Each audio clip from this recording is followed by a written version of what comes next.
Assalamualaikum warahmatullahi wabarakatuh. Perkenalkan, nama saya Nuranisa dengan NIM 200222089. Adapun pembahasan yang akan saya bahas yaitu mengenai hambatan-hambatan dalam perencanaan pembangunan daerah. Pertama, pengertian hambatan. Hambatan adalah suatu hal yang dapat menghalangi terlaksananya suatu program. Pada dasarnya, terdapat dua kemungkinan munculnya hambatan, yaitu faktor internal dan eksternal. Pengertian perencanaan pembangunan daerah. Perencanaan pembangunan daerah adalah proses sistematis untuk meluruskan tujuan, strategi, dan tindakan yang diperlukan untuk mencapai pertumbuhan dan kemajuan yang berkelanjutan di suatu wilayah atau daerah. Tujuannya adalah untuk mengarahkan upaya pembangunan secara terorganisir dan terukur dengan mempertimbangkan aspek ekonomi, sosial, lingkungan, dan kelembagaan. Hambatan yang terjadi dalam perencanaan pembangunan daerah.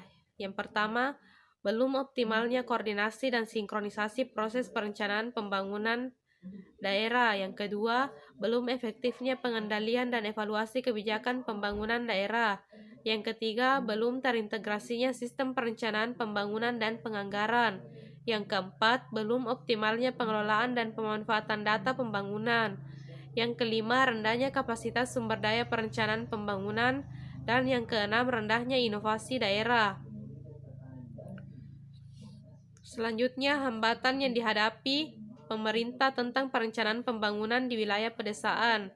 Dalam pembangunan wilayah pedesaan akan menghadapi banyak kendala, yaitu masih kurang berkembangnya kehidupan masyarakat pedesaan karena terbatasnya akses masyarakat pedesaan, terutama kaum perempuan, ke sumber daya produktif seperti lahan, permodalan, infrastruktur, dan teknologi.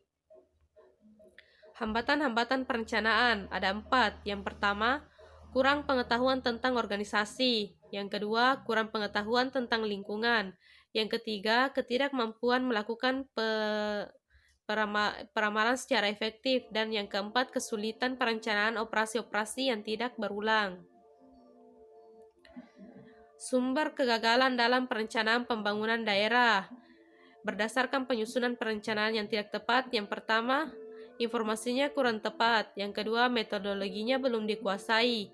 Yang ketiga, perencanaannya tidak realitas sehingga tidak mungkin pernah bisa terlaksanakan. Dan yang keempat, pengaruh positif terlalu besar sehingga pertimbangan-pertimbangan teknis perencanaan dibatalkan. Sumber kegagalan dalam perencanaan pembangunan daerah berdasarkan perencanaan mungkin baik, tapi pelaksanaannya tidak seperti seharusnya. Yang pertama, kegagalan terjadi karena berkaitnya perencanaan dengan pelaksanaannya. Yang kedua, aparat pelaksana tidak siap atau tidak kompeten. Yang ketiga, masyarakat tidak punya kesempatan berpartisipasi sehingga tidak mendukungnya. Selanjutnya, sumber kegagalan dalam perencanaan pembangunan daerah berdasarkan paradigma perencanaan yang tidak sesuai dengan kondisi dan perkembangan serta tidak dapat mengatasi masalah mendasar negara berkembang. Yang pertama, misalnya orientasi semata-mata pada pertumbuhan yang menyebabkan makin melebarnya kesenjangan. Dan yang kedua, dengan demikian yang keliru bukan semata-mata perencanaannya tetapi filsafat atau konsep di balik perencanaan itu. Selanjutnya itu cara mengatasi hambatan dalam perencanaan. Adapun cara ketika mengatasi hambatan perencanaan adalah dengan memahami tujuan dari perencanaan dan proses penetapan tujuan. Seharusnya rencana dan tujuan yang dibuat oleh manajemen puncak dikomunikasikan ke bawah dan turut melibatkan manajemen bawah dan dalam proses pengambilan keputusan. Selanjutnya, sistem perencanaan yang berhasil. Sistem perencanaan yang mendorong berkembangnya mekanisme pasar dan peran serta masyarakat.